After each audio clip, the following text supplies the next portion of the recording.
Speaking English even when confidence is low. In this video, I will talk about how you can speak like a fluent native speaker. Good day. Today conversation is not about perfect in English, but it is about speaking English when confidence is low. A situation many learners face, but few openly discuss. Because confidence, as many discover, does not always arrive first. Often speaking comes before confidence. So for millions of learners around the world, English is not a problem of knowledge, it is a problem of hesitation.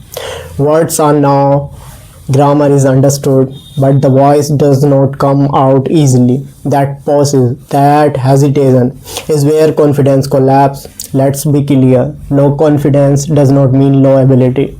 In most cases, it simply means lack of repeated exposure. So confidence is often mistaken for a personality trait. In reality, it is a side effect of experienced people who sound confident today were once uncertain, slow, and hesitant.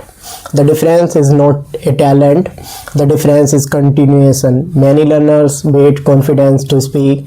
That is a strategic error. Confidence is not a prerequisite for speaking. Speaking is the prerequisite for confidence.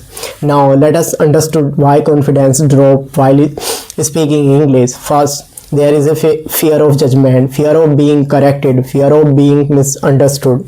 So if I say second, there is overthinking. Every sentence is mentally edited before being spoken.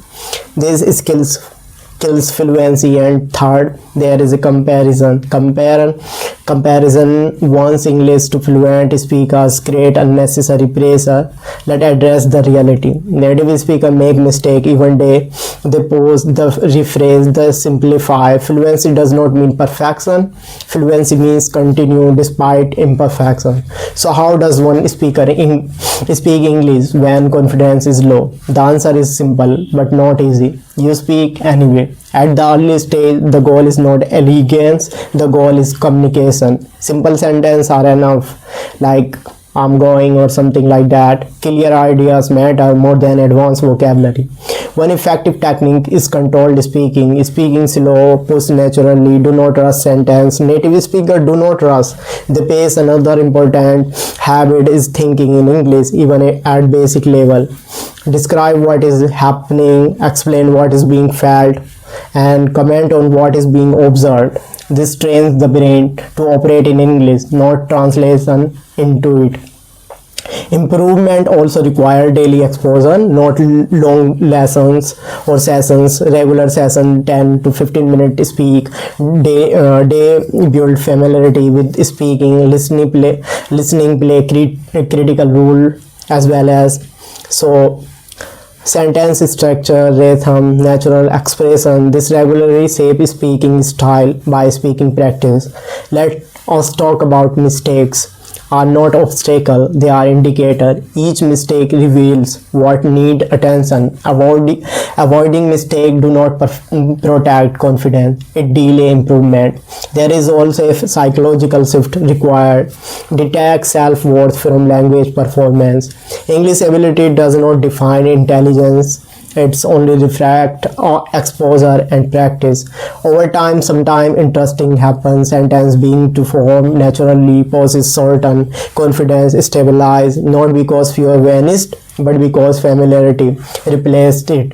This is how fluency develops in real life, not dramatically, not overnight, not quietly. Speaking English when confidence is low is not a weakness, it is a discipline. It is how commitment to grow. So let us conclude with this reminder. Every confident speaker once spoke with uncertainty. Every fluent voice once hesitated. The difference lies in who continue speaking. So the matter is speaking. Speaking doesn't matter how much your English is broken or something like that. So speak first. Confidence will follow. This is not theory, this is practice. And thank you so much for listening this video.